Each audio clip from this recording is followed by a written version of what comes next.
निलेश चव्हाण प्रकरणी पोलिसांची खरं तर मोठी कारवाई म्हणायला लागेल. रात्री उशिरा राज्य पोलिसांनी छापेमारी केली निलेश चव्हाणच्या कर्मचाऱ्याच्या घरावर. परवा दिवशी जो गुन्हा दाखला आहे निलेश चव्हाणचा आर्म्स ऍक्ट आणि धमकी दिलेल्याचा, त्या घटनेच्या अनुषंगाने ज्या ठिकाणी ती घटना झाली त्या घटनेचा जे स्पॉट आहे तो स्पॉट पंचनामा करणे, तसेच त्या ठिकाणी हाऊस सर्च घेऊन हाऊस सर्च मध्ये काही गोष्टी आपल्या पोलिसांच्या तपासामध्ये आपण सीज केलेल्या आहेत.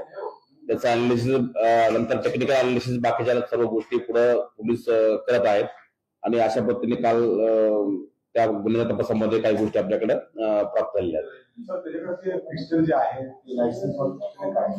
त्यांच्याकडे लायसन्स वाला पिस्टल रिव्हॉल्वर आहे सर. रिव्हॉल्वर आता आपण हे व्हावं कॅन्सल व्हावं यासाठी काय केलं बरोबर आहे. सर्वसामान्य लोकांना आपल्याकडे अगवाने जे आहे शशांक आणि दुसरा सुशील त्या दोघांचे पण लायसन्स इश्यू झालेले आहेत, कोथरूड पोलीस स्टेशन आणि वारजे पोलीस स्टेशन. निलेश चव्हाणचं सुद्धा लायसन्स आपल्या वारजे पोलीस स्टेशन इश्यू झालेलं आहे. त्याच्यामुळे तिन्ही जी आहेत आरोपी यांचं लायसन्स वेपन लायसन्स कॅन्सल करण्यासाठी प्रस्ताव ऑलरेडी आपण सबमिट करत आहोत आणि त्याची प्रोसेस सुरू आहे आणि लवकरच त्याची कारवाई पुढची पूर्ण होईल. परवाना रद्द केला अशी माहिती मिळते. परवाना रद्द केलाय का आपण? तिन्ही आरोपी जे आहेत त्याच्यामधले यांचा प्रस्ताव सबमिट करत आहोत आणि त्याची कारवाई जी आहे ती लवकरात लवकर पूर्ण पुणे पोलीस करतील. काल छापेमारीत सर आपण काय काय ताब्यात घेतले निलेश चव्हाणचं काय वडिलांना भावाला तपासासाठी बोलवले.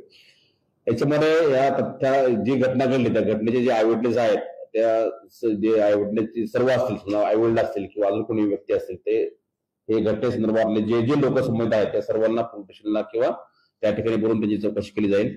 आणि आपण जे म्हणलात त्या गोष्टी काय ज्या आहेत त्या आपण काही हाऊस सर्च घेतलेला आहे आणि त्या स्पॉट पंचनामा पण केलेला आहे. त्याच्यामध्ये ज्या गोष्टी आपल्याकडे आहेत त्या गोष्टी आपण नंतर टेक्निकल अनालिसिस करून त्या पुढच्या गोष्टी त्याच्यामध्ये तपासाकामी आपण सीज करत आहोत. काही लॅपटॉप मध्ये काही फुटेज देखील आहे काढायचा प्रयत्न होतो पण ते लॅपटॉपचं पासवर्ड मिळत नाही. ते सगळ्या गोष्टी आपण पोलीस टेक्निकली सगळ्या गोष्टी पूर्ण करतो. सर तो हजर एक्सपर्टला बोलवलेला तुम्हाला काही सांगितलं की सगळ्या ज्या गोष्टी आहेत टेक्निकली त्या सगळ्या गोष्टी पूर्ण ज्या आवश्यक गोष्टी आहेत त्या सर्व गोष्टी पोलीस पूर्ण करतात. सर जर आपण रात्री जी छापेमारी केली ते आपण जे पंचनामा करण्याचे नियमानुसार पण या सगळ्या प्रकरणात निलेश चव्हाणला आपण नोटीस देखील इश्यू केलेली आहे. बरोबर. काय त्या नोटीस सांगितले आपण? जी कायद्यानुसार जे बंधनकारक आहेत आरोपीला संधी देतो आपण BNSS प्रमाणे त्या संधीप्रमाणे त्यांना ती नोटीस इश्यू केलेली आहे. त्याच्या घरात ते जे त्याचे बंधू आहेत त्यांना नोटीस दिलेली आहे ते करी नसल्यामुळे आणि जर चौकशीला त्यांनी कॉपरेट नाही केलं तर पुढची कारवाई जी आहे पुढची स्टेप ते पोलीस नक्की याच्यामध्ये करेल. सर अटक होऊ शकते ते सांगतात की जी प्रोसिजर आहे ते प्रोसिजर प्रमाणे पोलीस सर्व कारवाई करतील. काल उपमुख्यमंत्री अजित पवार म्हणाले की त्यांची खूप गडबड दिसते निलेश चव्हाणची, तसे आम्ही आदेश दिले. आपण काही पथक तिच्या शोधात लावले का आणि वेगळा गुन्हा दाखल करा असंही सांगितलं असं अजित पवार म्हणाले. वेगळा गुन्हा जो आहे निलेश चव्हाण होते तो परवा दिवशी आपण दाखल केलेलाच आहे आणि आपण जे म्हणला पथका संदर्भातले की जे आवश्यक गोष्टी सर्व आहेत त्या सर्व गोष्टीसाठी पोलीस प्रयत्नशील आहेत.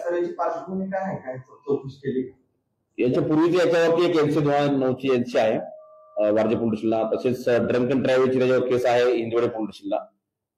2022 त्याच्यावरचा एक गुन्हा दाखल आहे 377-376 अगेन्स्ट हिज वाईफ. तर हे सर्व त्याचं बॅकग्राऊंड आहे त्याचं पूर्वीची पार्श्वभूमी आहे. सर आता आपल्या गुन्ह्यात तो जामीन पत्रामध्ये लगेच सुटू शकतो, त्याला जामीन होऊ शकतो. मग त्याला अटक जर ठेवायची असेल तर तिकडे बावधन केसमध्ये त्याला हुंडाबळी केसमध्ये आरोपी करणं अपेक्षित आहे. ते झालंय का काय प्रोसेस तुमचं काय बोललं नाही? त्यांच्या तपासाबद्दल मी इथं कमेंट करणं इच्छित होणार नाही. ते तपासी जे अधिकारी आहेत ते याच्यावरती ते ऑथॉरिटी बोलू शकतात. तिकडनं होऊ शकतं मी असं होऊ शकतं मी तुम्हाला त्यांच्या तपासाबद्दल मी इथं कमेंट करणं चुकीचं आहे. त्यामुळे त्या गोष्टी संदर्भात तेच योग्य ते खुलासा करते. त्याच्यावर 376 या पूर्वीचा जो दाखल आहे त्याचा टेक्निकल अनालिसिस करणं मोबाईल ओपन झाला नव्हता शेवटपर्यंत अशी माहिती मिळते. आता लॅपटॉप ओपन होईल याची काय नाही. सर्व पोलिसांकडे सर्व टेक्निकल टीम असते, फॉरेन्सिकची टीम असते, FSL पण आपल्याकडे लॅब्स आहेत. त्याच्यामुळे सगळ्या गोष्टी पोलिसांना शक्य आहेत. सर निलेश चव्हाण जर तुम्ही ताब्यात घेतला आणि बावधन पोलिसांनी त्याची कस्टडी मागितली तुम्ही देणार का? जे कायदेशीर प्रोसिजर आहेत त्या कायदेशीर प्रोसिजर सर्व ज्या आहेत कोर्टाच्या आदेशाप्रमाणे याच्याप्रमाणे पोलीस पूर्ण करतील. समजा त्यांनी पहिल्यांदा अटक केली म्हणून तुम्ही त्याची डिमांड घेणार नाही? चलो थँक्यू. गॅरेंटीमधून अटॅक झाला तो गोळीबार झाला त्याच्यात काय असं कुठंपर्यंत आलं का? नाही, याच्यामध्ये ते सर्व व्हेरीफाय करत आहेत, सीसीटीव्ही फुटेज आणि बाकीचे टेक्निकल अनालिसिस पोलीस करत आहेत. याच्यामध्ये जी घटना झाली घटनेच्या संदर्भात जे साक्षीदार आहेत किंवा अजून काही गोष्टी आहेत त्याच्या संदर्भात पोलीस त्या मार्गावरती आहेत आणि याच्या सुद्धा लवकरच छडा पोलीस लावतील. बरोबर आहे ना. त्याच्यामध्ये सगळ्या गोष्टी आरोपी अज्ञात आहेत तर सर्व टेक्निकल गोष्टीला आणि व्हेरिफिकेशन करायला थोडी वेळ लागेल पण ते नक्कीच त्याच्यामध्ये पोलीस काम करतील.